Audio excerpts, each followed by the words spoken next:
Oi, gente, eu sou o Leonardo. E eu sou o Luigi. Depois de alguns anos sem algum filme novo de Pânico, eles vão lançar um novo filme, o Pânico 5, que vai ser lançado nesse mês aqui. E hoje a gente decidiu falar sobre os outros 4 filmes da franquia, além também de explicar os filmes e alguns detalhes que vão ser importantes pro novo filme do Pânico. E lembrando também que a franquia ela tá na mesma cronologia desde o primeiro filme que foi lançado lá em 1996. Então, obviamente, tudo está conectado e tudo vai fazer sentido no final do vídeo. Então, se tiver alguma sugestão de conteúdo pra gente falar aqui no nosso canal ou lá no nosso podcast que a gente também tá lançando, não esquece de mandar aqui nos comentários uma sugestão que muito provavelmente faça um vídeo ou algum podcast sobre isso. E também não esquece de dar like e se inscrever aqui no canal porque dá muito trabalho de fazer uma review de 4 filmes. E pra gente não perder mais nenhum segundo, vamos logo falar de Pânico, o primeiro, que foi lançado lá em 1996. Hello, Sydney. It's an honor. O filme foi criado, roteirizado, dirigido pelo Wes Craven, um dos grandes gênios do terror, e esse filme aqui foi responsável por alavancar ainda mais a carreira dele, ele já tinha feito grandes projetos como A Hora do Pesadelo, acho que ninguém conhece. É incrível como o Wes Craven realmente é um gênio do terror, porque ele praticamente foi um dos caras que alavancou de vez o gênio do slasher, né, com A Hora do Pesadelo, que o Léo comentou. E ele mesmo falou, chega, a gente não aguenta mais essa merda. E é muito legal quando a gente vê o último filme solo da Hora do Pesadelo antes do remake, a gente vê que já tava um pouco nessa ideia de ter essa metalinguagem, porque a Nancy já era a Nancy, só que na vida real, né, todo mundo, tipo, as pessoas já existiam, até o próprio Wes Craven aparece no filme escrevendo o roteiro da vida da menina, é muito legal isso. E aí quando saiu o Pânico foi quando ele bateu o martelo e falou, a partir de agora os slashers vão ser sátiras do próprio slasher, e vão ser coisas que quebram a quarta parede, etc. E não à toa que o Pânico foi o que foi, porque ninguém mais aguentava o slasher naquela mesma coisa de, adolescentes indo morrer num lugar idiota. E aí, por exemplo, no Pânico tem a própria Sidney, que é tipo uma das maiores final girls, assim, do terror, que ela realmente não morre, e até mata, né, os caras. Então, tipo, ele realmente virou de ponta cabeça, e sem contar a quebra da quarta parede, que não acontecia muito, né. O filme conta a história da Cassie Becker, que ela foi interpretada pela Drew Barrymore, que estava muito famosa na época, e a personagem ela vai lá e recebe um telefonema de uma pessoa que tá passando trote pra ela, perguntando qual seria o filme favorito dela. Isso é uma coisa clássica do filme Pânico que vai se repetir praticamente em todos os filmes. E aí do nada a conversa no telefonema ela se torna um pouco mais macabra porque o cara ele começa meio que ameaçar a vida dela e falar que o namorado dela tá preso fora da casa com risco de vida se ela não acertar as perguntas que ele vai fazer pra ela. E foi aqui que o fato curioso mais conhecido do terror depois do Pânico, que é que a Pamela Voorhees é a assassina do Sexta-feira 13 original, nasceu e foi bombado, né? Porque o pessoal meio que confundia, né? Ninguém sabia, ninguém lembrava, na verdade, porque Sexta-feira 13 era o Jason. E aí o nosso assassino pergunta pra ela quem que é o assassino do Sexta-feira 13 e ela responde errado, dizendo que é o Jason, e o namorado dela é assassinado. E depois de ver que suas respostas têm consequências e até algumas podem ser mortais, ela decide não responder a próxima pergunta, e aí o assassino invade a casa dela e começa a perseguir lá no quintal ela, e depois ela é morta com uma facada no peito. E ela é só encontrada pela família que vê ela amarrada na árvore morta já. E essa aqui é com certeza uma das melhores cold opens que já existiu no cinema. Cold open é aquela cena inicial que aparece o falso protagonista ou fazendo uma história ali, ou alguma coisa que não está relacionada ao nosso protagonista em si. E essa cold open do Pânico também é muito legal, porque a atriz que interpreta essa menina, que é a Drew Barrymore, ela tinha uma carreira muito boa, né? Então, assim, quando ela apareceu no filme, a gente obviamente pensa, né, na época que ela seria a nossa Final Girl. E aí ela morrer tão rápido assim, é outra coisa que foi aquela quebra de expectativa que até fizeram no Pânico na Floresta, incrivelmente. E o que deixa mais surpresa ainda é que a personagem dela, a Cassie Becker, ela tá na capa do filme, ela é uma das primeiras que aparece lá. E a gente sempre pensa que ela seria a protagonista, mas de fato não é. E tornando assim uma marca de todos os filmes do Pânico, como a gente vai ver daqui a pouco, que vai ter uma cold open e sempre é sensacional.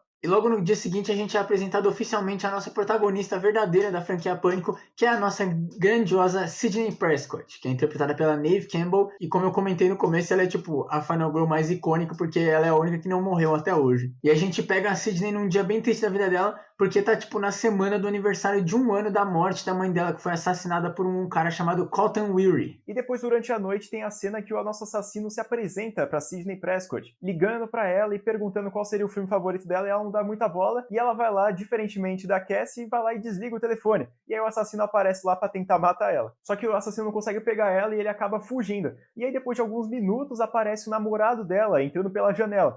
E aí acontece uma coisa meio estranha e que na época faria sentido, que o telefone dele cai do bolso e é um telefone enorme, parece um tijolo. E naquela época não existia muito a questão de celulares toda hora no bolso da pessoa, então ela vai lá e desconfia de que ele seria o assassino e estaria fazendo aquilo com ela. Isso é uma coisa que o Wes Craven sempre fez muito bem nos filmes dele, que são os personagens que são críveis, né? Você acredita que uma pessoa depois de ser assassinada, mesmo que ela tá, tipo, com ansiedade e, tipo, no momento ali de ter sido atacada, ela ainda vai conseguir raciocinar, principalmente pra época que o cara, que não seria normal, o cara tá com o telefone ali de um jeito, tipo, fácil de cair do bolso dele. Então, obviamente, ela já liga pra polícia e já foge pra casa da amiga dela. E aí o Billy Loomis, o namorado dela, ele acaba sendo preso, só que ele é liberado no dia seguinte e foda-se. E aí a suspeita começa a se virar contra o pai da Sidney, o Neil Prescott, porque supostamente as ligações foram feitas do telefone da casa dela, então provavelmente tenha sido ele fazendo isso. E aí depois de todos os assassinatos que aconteceram na cidade, a escola decide fechar por um tempo, e aí acontece a cena do diretor, que ele acaba sendo morto depois de toda a escola ser evacuada, né, obviamente, porque não ia ter aula,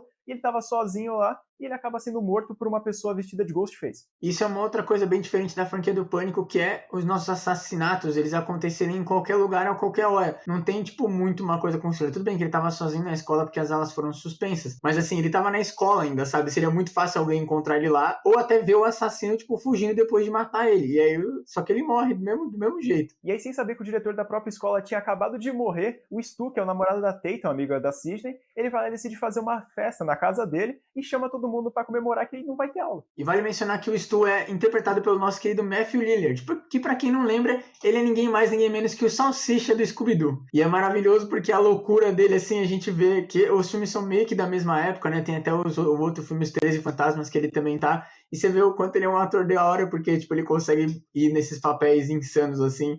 E o Stu, mano, é muito maluco e é, tipo, muito divertido ver a cara de doido do Matthew Lillard. E é nessa parte aqui que o filme se transforma numa sátira real ao gênero do slasher, porque é o nosso querido Randy, amigo da Sidney, ele vai lá e começa a falar pra todo mundo que aquilo ali tá praticamente sendo um filme de terror, e ele começa a descrever as regras que acontecem nos filmes de terror. E é muito interessante que essas regras que ele fala realmente acontecem no filme e a gente fala, caralho, o pessoal sabe o que tá acontecendo, até parece que eles sabem que eles estão no filme. E é engraçado que ele chega lá e fala, então, uma das regras é que você não pode falar que eu já volto pra pegar a bebida, porque você não vai voltar. E realmente uma pessoa fala, não, vou buscar bebida. E acontece um negócio. Certain rules that one must abide by in order to successfully survive a horror movie. For instance, number 1, you can never have sex. Big no-no! Big no! E aqui que nós somos apresentados aos outros dois protagonistas e as únicas pessoas que não morrem nessa desgraça dessa franquia, que é a Gale Weathers, que é a repórter, e o Dewey Riley, que é o vice-xerife, que depois vai virar o xerife, obviamente, né? E eles são os outros personagens que nunca vão morrer e que carregam, né, a franquia nas costas, e aqui já começa até a relação meio que depois eles vão se casar, e é bem legal, porque a relação deles já começa aqui, enquanto eles tentam resolver o assassinato das crianças, que tá acontecendo, porque inclusive enquanto eles aparecem, a Tatum, uma amiga da Sidney, é assassinada numa outra cena icônica quando ela é presa na porta da garagem tentando escapar. Lembrando que essa cena acontece quando ela vai buscar bebida. Como eu tinha comentado, ela acaba morta de um jeito que acontece em filmes slasher. E aí o Billy, namorado da Sidney, ele vai lá e lança o seu charme pra cima dela e falando, vamos pra cama, vamos fazer o tchucu-tchucu na butaca. E ela vai lá e fala, não vamos. Só que ele acaba convencendo ela e eles realizam o ato. E aí eles são surpreendidos e aparece o próprio Ghostface pra matar. E ele realmente acaba matando o Billy esfaqueado. Depois de ver seu namorado morto, a Sidney faz o que qualquer pessoa sã da cabeça faria, que é fugir da casa e procurar ajuda. Aí ela encontra o cinegrafista da Gale, o Kenny, só que infelizmente quando ele tá tentando botar ela na van pra eles saírem fora de lá, ele é degolado pelo assassino. E nesse meio tempo a Gale e o Dewey, que já estavam conversando, eles encontram um carro lá perdido que tá perto da casa, e eles descobrem que o carro é do pai da Sidney. Então eles já começam a realmente suspeitar que ele é o assassino e ele voltou pra matar todo mundo na festa. E aí já pra começar o caos do filme, a Gale, que é a repórter, ela vai lá e tenta sair com o carro, só que ela vai lá e desvia pra não acertar a Sidney, que tá tentando fugir de lá, e acaba sofrendo um acidente. E aí depois da Gale quase morrer, o Dio, ele vai lá entrar na casa, só que ele acaba sendo esfaqueado nas costas pelo Ghostface. O que é uma coisa que praticamente vira uma piada eterna na franquia Pânico, porque em todo filme o Dewey quase morre. Ele é o pior policial que já existiu.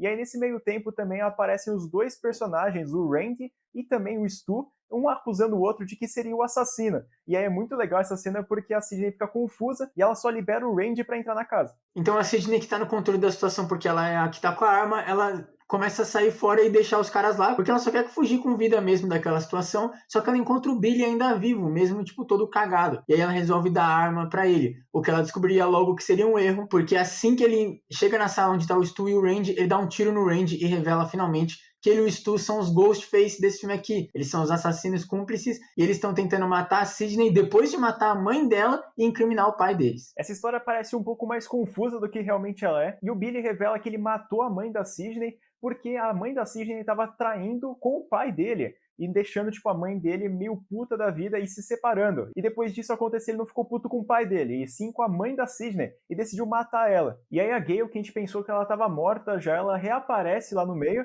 e consegue, tipo, distrair o pessoal. E aí a Sidney, aproveitando essa situação, ela vai lá e acaba matando o Stu, deixando ela numa vantagem, né? 2 contra 1 agora. E depois de ser revelado que o Randy estava vivo, o Billy ataca a Sidney pra ver se ele consegue, né, ainda manter o plano dele de pelo menos matar ela e incriminar o pai. Só que a Sidney, como eu já falei, é uma das melhores Final Girls e ela consegue matar o Billy, inclusive atirando 2 vezes, que é o que as pessoas nunca fazem, né?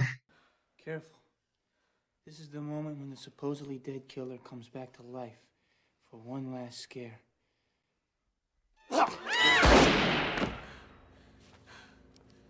Not in my movie.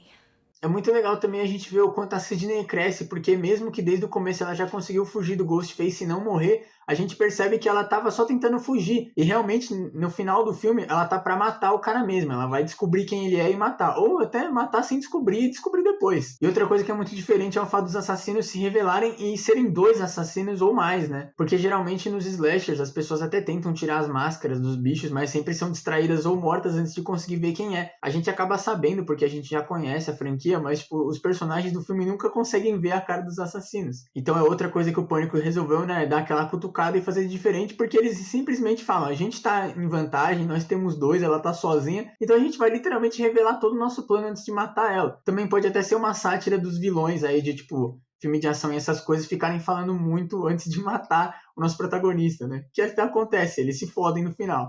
Eu particularmente sou grande fã dessa franquia aqui e eu gosto bastante desse filme, com certeza está no meu top 4, top 3 ali de filmes de terror que eu já assisti na minha vida. E com essa qualidade de filme todo mundo gostou e isso refletiu bastante na bilheteria do filme, que conseguiu arrecadar 173 milhões de dólares. E obviamente ele foi renovado para um segundo filme, que é Pânico 2.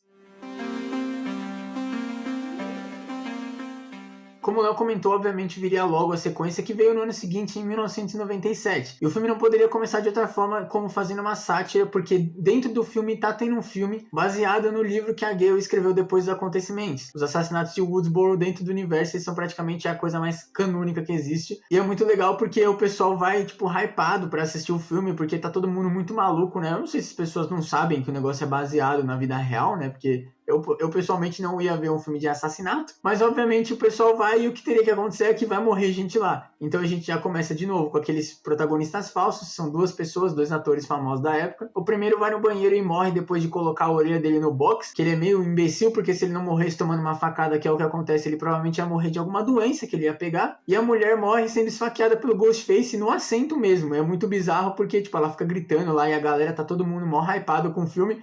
E só percebem que tá acontecendo alguma coisa errada quando ela sobe no palco desesperada pra chamar atenção e cai dura. E nesse momento que a gente acompanha a Sidney novamente e é apresentado também a amiga dela, a nova melhor amiga dela, que é a Hayley. E nesse momento também é apresentado o novo namorado dela, que é o Derek. Então o filme teria que reapresentar também os personagens que sobreviveram do primeiro filme. Então logo a gente descobre que o Randy é melhor amigo do Derek, porque obviamente depois, né, do que ele e a Sidney passaram, eles viraram amigões. E logo é mostrado também que o Dewey tá sendo um oficial, tipo um policial lá do campus que ela tá estudando.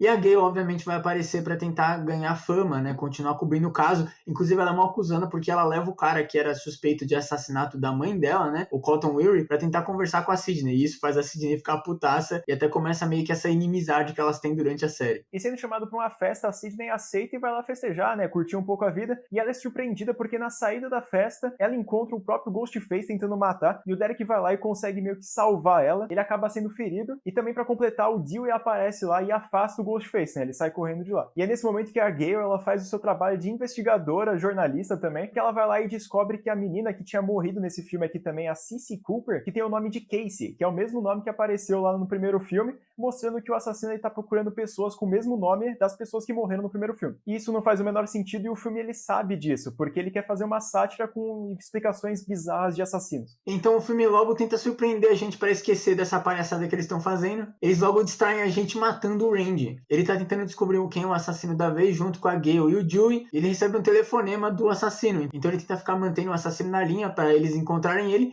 só que ele é atraído pra van e é assassinado. Inclusive é bem triste porque ele é assassinado meio que fora de tela. Tipo, depois aparece lá ele com os machucados de faca e tal. É meio que uma sátira do negócio das pessoas morrerem sem saberem que morreu, né? Porque como a van tá lá pulando, as pessoas acham que tá acontecendo outra coisa lá dentro. E, mano, era o Randy, sabe? Tipo, podia matar um personagem aleatório, não ele, né? O Range, com certeza, é um dos personagens principais da franquia e o que tornava o filme ser uma sátira. Os conhecimentos que ele tinha sobre filmes de terror, sequências, todas essas coisas tornava mais legal ainda e explicando também porque o filme se considera uma sátira e não simplesmente mais um filme slasher de terror. E a morte dele pesa bastante porque é uma morte sem sal. E se realmente fosse alguma coisa surpreendente, seria muito melhor. E logo depois disso, obviamente, a Gale e o Dewey são atacados pelo Ghostface e o Dewey de novo é dado como morto porque ele toma outra facada. Eu não tava brincando quando eu falei que isso vai acontecer em todos os filmes. E aí a polícia, para tentar salvar a Sidney, vai lá e leva um carro para escoltar elas até a delegacia. E também dentro do carro tá a Sidney e a Hayley. Só que aí no meio do trajeto, o Ghostface acaba matando o policial que tá lá e sequestra as duas no banco de trás. Só que aí ele se envolve no acidente e acaba batendo o carro. As duas conseguem fugir de lá. Só que aí quando elas estão fugindo pomposas, a Sidney tem a brilhante ideia de tentar ver qual é a face do Ghostface.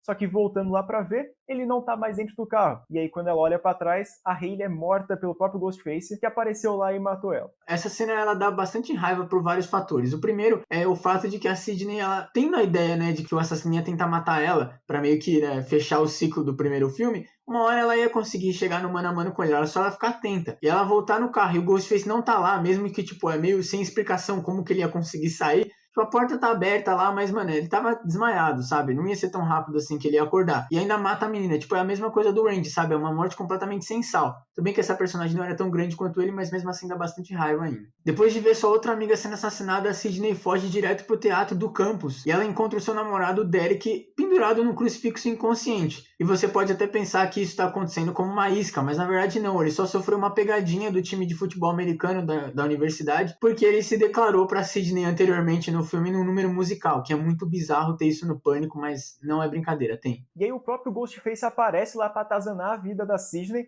e revela ser o Mickey. Você deve estar se perguntando quem que é o Mickey. Exatamente, é um personagem muito esquecível, a gente nem faz questão dele estar no filme, mas ele é dito como o próprio Ghostface, só que não é somente ele, aparece o segundo assassino, que na verdade é a assassina, que é a Deb Salt. Você deve estar perguntando também quem é essa tal de Deb Salt. Ela é uma repórter que aparece lá no começo do filme noticiando as primeiras mortes que acontecem, e a gente nem dá tanta atenção pra ela, porque ela fica tipo meio que no pé ali da Gale, falando tipo algumas coisas sobre reportagem, só que só depois no final do filme a gente vai ver ela realmente, só que como o Ghostface, que não faz muito sentido, realmente esse filme aqui não tem os melhores assassinos. E depois da explicação dela e do Mickey falando por que eles estariam fazendo isso, a gente começa a entender um pouco a conexão dos personagens. A Deb Salt é nada mais nada menos que a mãe do Billy, que foi morto no primeiro filme, e se busca a vingança da morte do próprio filho. E o Mickey tá com um plano de, tipo, culpar os filmes de terror, mostrando que violência causaria isso. E isso é muito legal, o cara tentando, tipo, meio que quebrar o gênero do terror, tentando banir ele, praticamente. Realmente não faz sentido, é filme dentro de filme, personagem que volta e morre, e outro personagem que obviamente vai voltar da morte é a Gale e o Dewey. E agora nada mais, nada menos vai aparecer o Cotton Weary, que anteriormente era suspeito de assassinato. O cara vai aparecer para ajudar a Sidney a vencer, né, a matar os Ghostface. E o que acontece também era outra coisa óbvia, porque a mãe do Billy Loomis, ela atrai o Mickey e atira nele, e o cara atira na Gale. E aí a Gale cai no chão lá, tá o fake morte dela de novo. A Sidney começa a brigar com o Mickey para ver quem que vai conseguir ficar com a arma, e o Cotton Weary aparece lá e ajuda ela, atira na senhora Loomis, e depois a Sidney consegue pegar a arma do Mickey e mata ele. E já até mostra que a Sidney tá muito sanguinária e não aguenta mais essa palhaçada, porque antes mesmo da senhora Loomis, tipo, reagir de novo, a Sidney vai lá e dá um tiro na cabeça dela para confirmar que ela morreu. E o Cotton Weary, depois de ser acusado falsamente do assassinato da Sidney, ele vai ter os seus primeiros minutos de fama e vai lá e dá entrevista lá para a imprensa fora do ocorrido, lá do teatro, explicando o que aconteceu. E depois, posteriormente, a gente vai acompanhar um pouquinho mais sobre a história dele. Esse filme aqui é abaixo do primeiro filme, porque ele praticamente é o mesmo filme, apresentando personagens novamente e, infelizmente, matando o Randy, que é um personagem muito importante na franquia. A gente vai ver que ele vai fazer falta nos outros filmes. E nesse aqui também a revelação dos personagens vai ficando cada vez mais absurda, assim. Tudo bem que pode ser o propósito do filme em si, só que os personagens são tanto faz assim que a gente nem tem apego emocional com eles, então a gente nem fica surpreso que seriam eles. O filme sim cai na maldição das sequências que não tinham necessidade de existir, Obviamente, tendo um gênio como Wes Craven atrás das câmeras, ele ainda vai ter uma qualidade bem legal. Só que como o Léo comentou, ele é basicamente o primeiro filme de novo. Incrivelmente, esse filme conseguiu ter mais bilheteria que o primeiro, o que obviamente faria eles fazerem um terceiro filme. Ele não é o pior da franquia, porque eu acho pessoalmente que é o 3, vocês já vão entender por quê.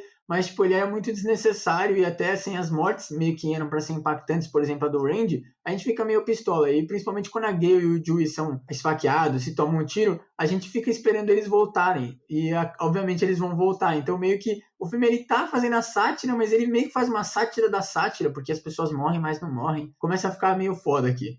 Até por isso que esse estilo de filme, né, que depois do Pânico aconteceram vários filmes assim meio metalinguísticos e eles vão ficando cada vez mais fracos, porque não tinha o Wes Craven e também porque já ficou meio sem graça, né, as pessoas ficarem quebrando a quarta parede, sabendo que eles estão em filme de terror e blá blá blá. Mas como eu comentei, esse filme aqui fez praticamente o mesmo dinheiro que o Pânico 1, ele fez 172 milhões de dólares, então um ano depois, direto, de novo, eles iam fazer o Pânico 3.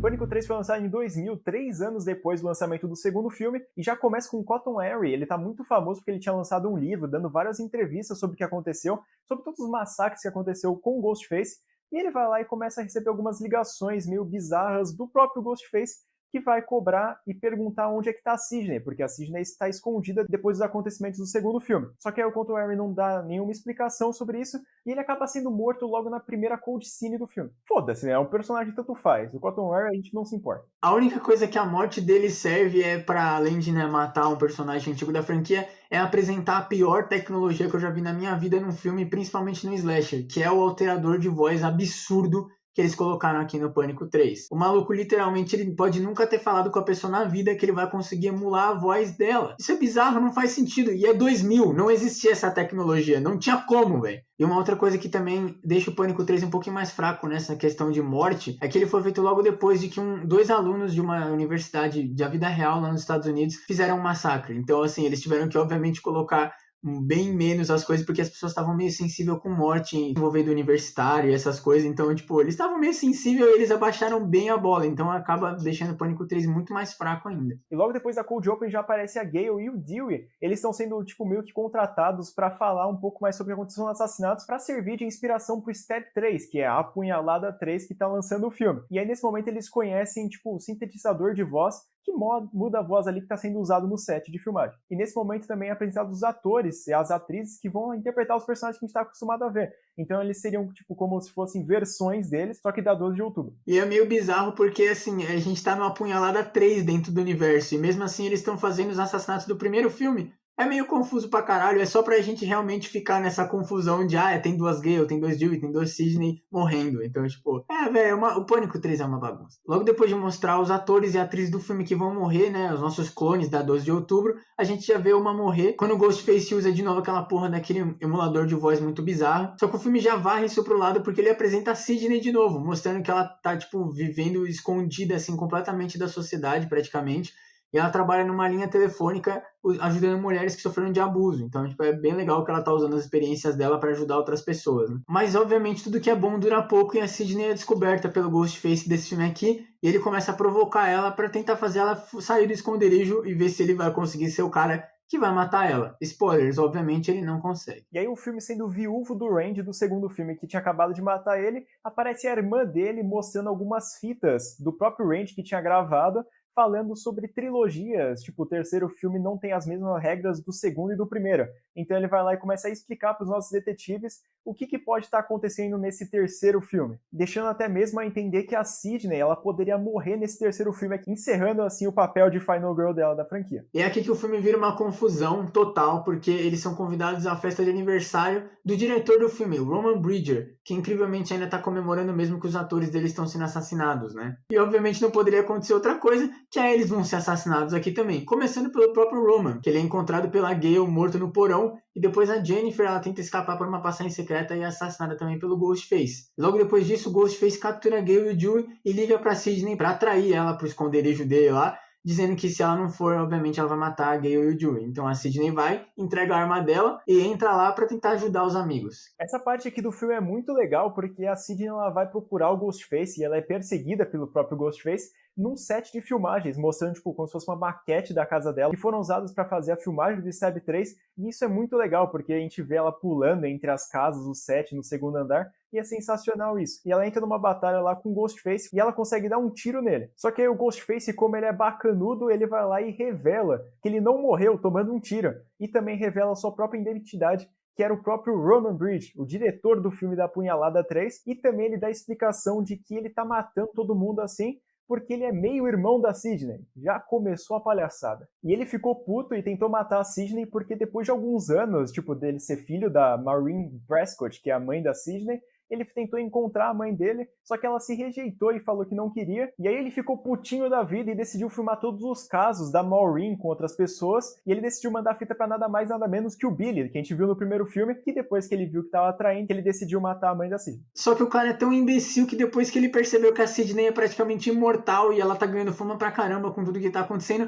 ele foi atrás dela pra ver se ele conseguia ganhar essa fama também, né? E aí ele explica todo o plano que ele tem de incriminar o produtor do Stab, que seria um cara aleatório lá que tá preso e amordaçado, obviamente, depois que ele matasse a Sidney, né? Então ele ia incriminar depois de matar todo mundo e ganhar a fama pra ele, porque ele ia ser o único sobrevivente. Realmente perderam a mão quando chegou no Pânico 3. E aí, pra demonstrar que a Sidney é mais preparada que o próprio Batman, o Roman ele vai lá dar 2 tiros no peito dela e ela finge de morta porque ela tá usando colete. E ela consegue levantar e esfaquear o Roman, dando fim, assim, ao terceiro Ghostface. Ao quinto Ghostface. No Pânico 3 dá pra ver muito que eles perderam a mão, obviamente com tudo que eu comentei no começo, né, por causa do massacre que aconteceu na vida real, eles tiveram que baixar bastante o nível do filme, mas realmente essa trilogia, tipo, não faria muito sentido. Eles têm que ficar fazendo as conexões uma coisa atrás da outra, porque ainda fala sobre a Sidney, e não faria sentido nenhum todo mundo odiar ela e tentar matar ela. Então eles têm que conectar, e aí fica criando essas histórias de meu irmão, essas porra aí, que não faz o menor sentido, deixa a gente meio pistola, e obviamente o Pânico 3 seria o último por muitos anos, né? O filme do Pânico 3 ele tem os seus pontos positivos, na minha opinião, que é a parte das atrizes, das, tipo, como se fossem dublês dos nossos protagonistas, que a gente vê que são engraçados, eles ali conseguem fazer um humor, tipo, fingindo que eles são eles. Isso eu acho divertido até um tempo. Eles acabam sendo mortos, então ele perde um pouco dessa parte da comédia, mas eu acho que o filme ele se repete bastante e ele tem que inventar todos esses laços mesmo, sendo uma crítica aos filmes slasher que tem que inventar algum fato, como aconteceu em Halloween 2, que a Laurie Strode é considerada irmã do Michael Myers. Nesse filme aqui é praticamente a mesma coisa e eu não gosto muito disso. Então esse filme aqui ele fica um pouco abaixo. Ele tem seus pontos positivos, ainda continua sendo dirigido pelo Wes Craven, mas não chega ao nível do primeiro original. E como ele foi lançado 3 anos depois, o pessoal ficou muito hypado porque a série do Pânico todo mundo gosta. Esse filme aqui conseguiu arrecadar na bilheteria 161 milhões, mostrando que essa franquia ainda não está morta e está muito viva, aliás. Só que na verdade quem matou a franquia foi o próprio Wes Craven, porque ele não quis fazer mais nenhum Pânico, até que convenceram muito ele a fazer um outro. Então em 2011 a gente recebeu o Pânico 4 para uma nova geração de fãs de terror. No Pânico 4 a gente já vê que a galera perdeu muito a mão quando a gente vê a Cold Open sendo morte atrás de morte, sendo filme atrás de filme, literalmente. O Stab, ou Apunhalada, ele já tá na 8ª sequência, se eu não me engano. E aí, literalmente, no 6º pro 7º é tipo assassinato dentro do filme, vendo o filme. Então é uma bagunça, já viu que o Wes Craven falou, a gente vai exagerar pra caralho. Até que na 3ª vez da Cold Open vai virar o assassinato real do filme que vai começar o Pânico 4, quando as 2 estudantes que estão lá, elas são assassinadas pelo novo Ghostface. Eu acho essa Cold Open sensacional, e quando a gente vai assistindo, a gente fala, tá bom, a primeira vez, ok, tá morrendo ali, que nem aconteceu em Pânico 2. Aí acontece segunda, você fala, beleza, já foi mais que o Pânico 2. E aí ele vai lá e faz a terceira, você fala, caralho, mano, já tá maravilhoso isso aqui. Esse aqui é um filme que eu gosto bastante, eu vou defender até minha alma, porque essa parte aqui do Cold Open e a volta do Wes Craven é tão marcante assim, e dá pra ver já logo na Cold Open que ele chutou o balde, foda-se, vou fazer alguma coisa muito diferente. Irritaram tanto o velho pra fazer o Pânico 4 que ele falou, eu vou fazer, então foda-se. E aí nesse momento a gente é apresentado pra prima da Sidney, a Jill, que é interpretada pela Emma Roberts, e ela tá naquele processo lá de depois de ser traída pelo namorado, ela tá tentando tipo meio que se reerguer, né, pra tentar ficar mais suave com a situação, e aí do nada eles recebem um telefonema do Ghostface, e a Sidney tá lá naquela casa porque ela tá lançando um novo livro que ela tinha feito, e ela foi lá na casa delas pra passar por um tempo. E aí depois de receber o telefonema do Ghostface, eles veem que ele voltou e ele tá brabo. Eu tô brabo, mano. Então a gente começa a ser apresentado a personagens novos. A gente vê a delegada do xerife Dewey agora. Ele virou xerife da cidade e ele tá casado com a Gale. O casal, o Chip, ele finalmente venceu e nesse filme aqui eles são casados. E a gente tem a delegada dele, que é a Judy Hicks, que só aparece no filme mesmo pra dar volume pra gente que vai morrer. E depois naquela noite, depois de ver que a Gale vai realmente investigar o caso, em vez de ficar tentando escrever o livro aleatório que ela tá escrevendo, a gente tem logo a primeira morte, que já mostra também o quanto no Pânico 3 eles tiveram que baixar muito o nível de gore do filme, porque nesse aqui é bizarro, tem intestino pra todo lado. O Ghostface acaba com a menina, que no caso é a vizinha e também amiga da Jill, a Olivia. Depois que o Ghostface liga pra Jill e pra Kirby, ele fica meio que zoando com elas, falando que eu tô no seu guarda-roupa. Quando elas abrem, obviamente, ele não tá lá, ele tá na vizinha e mata a menina, como eu falei, intestino pra todo lado. Tanto que quando a Sidney chega lá, a cena é meio perturbadora até. Tanto quanto é pra Sidney quando ela finalmente reencontra o vilão da vida dela, o Ghostface, depois de 15 anos. E aí a Gale, pra tentar fazer a sua pesquisa lá na escola, ela encontra alguns como se fossem profissionais, ou também os herdeiros do Randy do primeiro filme, que são o Charlie e o Robbie, que são dois especialistas lá que eles fazem meio que live pro YouTube, e vão falando sobre filme de terror e são muito fãs do filme Apunhalada, ou também conhecido como Stab. E aí o Charlie ele vai lá e dá a dica de que o assassino provavelmente ele iria atacar num evento que iria ter de lançamento do filme do Stab, que é tipo uma coletânea de filmes que iria passar, e provavelmente o assassino iria aparecer lá para fazer mais uma chacina. E aí todo mundo já fica alerta, e a Gale também já se prepara para fazer uma matéria foda para ir fazer um novo livro, né? Que ela tava com bloqueio criativo de fazer um novo. Depois de receber essa dica quente, a Gale obviamente vai pro evento, só que lá ela é interceptada pelo Ghostface. É muito bizarro porque ela coloca tipo umas câmeras lá e ela vê que as câmeras começam a mudar de lugar e meio que sumir. E aí o Ghostface aparece atrás dela quando ela vai arrumar uma cama e esfaqueia ela. De novo, mais uma vez, a Gale e o Dewey estão sendo esfaqueados em outro filme de pânico. Então depois disso, o Dewey leva a Gale pro hospital e tal, e manda a delegada Judy ir pra casa da Sidney pra avisar que tá dando merda de novo. Mas antes dela chegar lá e contar o que tá acontecendo, a Sidney, ela tem um pressentimento sobrenatural de que tá acontecendo merda. Ela logo descobre que a Jill foi pra casa da Kirby e que os policiais que estavam lá fazendo a rota pra proteger ela foram assassinados. E obviamente o que vai acontecer é que o Ghostface vai aparecer de novo e vai matar dessa vez a tia dela, a Kate. E aí depois da perseguição dentro da casa, a Kate ela vai tentar segurar a porta, só que ela acaba sendo morta por aquele negocinho de correios, aquela caixinha que tem ali, que o assassino enfinca a faca lá e acaba matando e enfiando a faca na cabeça dela. E aí com os adolescentes remanescentes que não foram mortos pelo Ghostface, eles decidem se reunir lá na casa para traçar um plano do que eles poderiam fazer. E aí nesse meio tempo aparece o próprio assassino e liga para Kirby para fazer aquelas perguntas sobre filmes de terror, só que a vítima dessa vez, como acontece no primeiro filme, é o Charlie, que ele tá lá do lado de fora e ela tem que responder todas as perguntas. Só que diferentemente do primeiro filme, ela acerta todas elas e ele teoricamente tá livre para viver. Então ela abre a porta, vai lá e desamarra ele. Só que aí depois dos dois se abraçarem, ela acaba sendo morta. Só que ela morre pelo próprio Charlie, que se revela ser o Ghostface desse filme aqui. E aí a Sidney, correndo desse Ghostface que já tinha sido anunciado que era o Charlie, ela vai lá e é esfaqueada pelo um outro Ghostface, que nada mais, nada menos que a própria prima dela, a Jill, a Emma Roberts. O Wes Craven realmente colocou a Emma Roberts como uma vilã de um slasher, velho. O maluco, ele tinha muita bola. Então é revelado, obviamente, como esse filme ele foi feito na onda dos remakes que teve, né, do Sexta-feira 13, do Massacre da Serra Elétrica e tal. Ele mostra aqui que eles estavam tentando fazer remakes das primeiras mortes, inclusive por isso que o Charlie mata a Kirby depois de usar a coisa que aconteceu lá no primeiro filme, né? É meio paia isso, tipo, eles têm umas regras meio bizarras, tipo, eu sou gay, eu não posso morrer, que eles tiram isso do cu, que nunca fez sentido.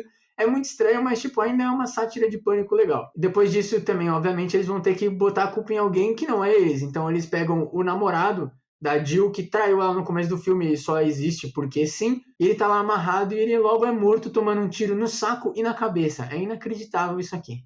E de novo, como no primeiro filme, eles têm que se mostrar que eles são os verdadeiros heróis, então o Charlie e a Jill começam a combinar como é que eles vão fazer pra tomar facada, pra tomar tiro e não morrer. Só que aí a Jill logo fala que ela vai tomar a fama totalmente pra ela quando ela esfaqueia o Charlie na barriga e realmente mata ele. Você achou que ele não ia surpreender? Ele surpreendeu. Se é bom ou não, eu não sei, é com vocês. Então a Jill vai lá e apunhala a Sidney, tipo, praticamente matando. E aí tem uma cena muito legal que dessa vez, que a gente não tinha visto no primeiro filme, que é o assassino se saindo bem. Porque ela vai lá e começa a se jogar no negócio de vidro, tenta se quebrar, tenta se fuder o máximo assim pra parecer que ela é uma verdadeira sobrevivente do assassinato. E ela tá sendo levada como se fosse uma grande heroína lá pro hospital. E depois que ela acorda lá no hospital, ela começa a ouvir os policiais falando que a prima dela, a Sidney, ainda está viva. Vocês achavam que o Michael Myers e o Jason não morriam? É porque vocês não conheceram a Sidney Prescott, velho. Eu tenho certeza que ela não vai morrer no 5º filme, que ela vai dar um jeito de sobreviver, velho. Então o que acontece, obviamente, é que a Jill fica puta da vida e vai tentar matar a Sidney mesmo estando no hospital.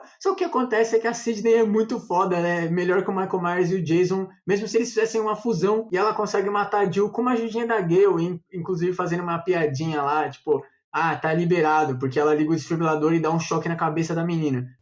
Clear.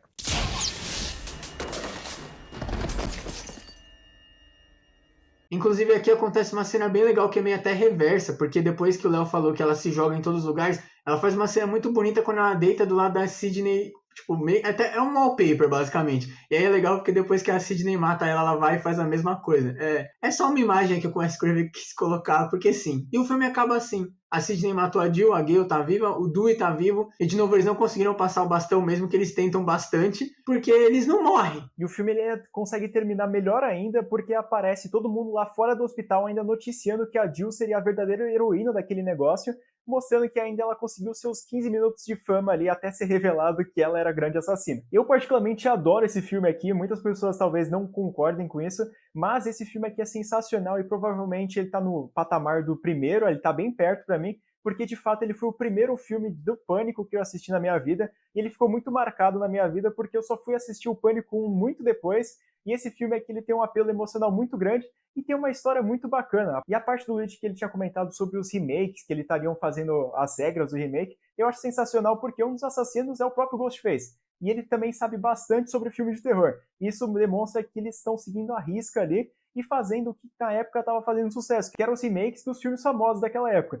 Então, pra mim, cara, é uma excelência de filme assim. Ele só não chega a ser nível 10, porque realmente o 10 pertence ao primeiro filme do Pânico, e esse aqui ele tá batendo ali na porta, mas eu acho que ele não chega ali ainda. Eu acho o Pânico 4 a melhor sequência, tenho que admitir. Eu tô um pouco nesse guilty pleasure aí junto com o Léo, porque o Pânico 4 foi o único que eu assisti depois do primeiro, antes de assistir o 2 e o 3. Além até da minha idade, porque a gente viveu nessa época dos remakes. A gente não viveu os slashers originais, mas a gente viveu a época dos remakes como fãs de terror. Então é tipo muito legal assim, você vê, depois de ter assistido o Pânico 1, assistir o 4, e aí você vê, né, a sátira dos remakes. Mas aí depois você assiste o 2 e o 3, você percebe que eles não são tão legais. Então, pra mim, seria o Pânico 1, que é o 10, que é intocável. Logo depois o 4, aí o 2 e o 3, que é insuportável. Eu seguiria a mesma ordem do Luigi, o primeiro, depois vem o 4, batendo ali na porta, e depois vem o 2 e o 3.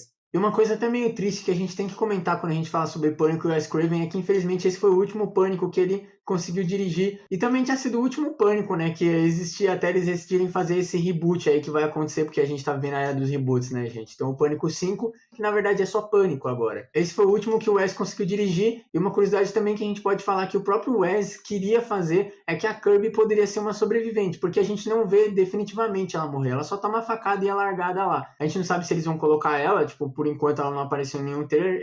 Eu espero, na verdade, que não, porque eles já estão mexendo em coisa que não devia, fazendo um reboot de Pânico. Eu espero que o filme seja bom, que honre um pouco o Wes Craven, que é um dos melhores diretores que já existiu e é um dos mestres do terror, né? Então, tipo, eu espero que o Pânico 5 seja bom ou pelo menos não seja horrível igual o terceiro, mesmo que o terceiro tenha sido feito pelo Wes Craven, né? A franquia ainda conseguiu lançar uma série que durou 2 temporadas e depois foi lançado na terceira temporada como se fosse um remake da série. Não faz o menor sentido e a série não tem a melhor qualidade como acontece nos filmes. Principalmente a terceira temporada, que eu passo muita raiva assistindo. Então, caso vocês queiram que a gente fale sobre essa série aqui, que tem um humor um pouco mais teen, essas paradas, tudo, manda nos comentários que provavelmente a gente faça esse sacrifício, ou a gente faça um podcast ou algum vídeo falando sobre essa série aí, que até conseguiu fazer alguns novos fãs pra franquia do Pânico.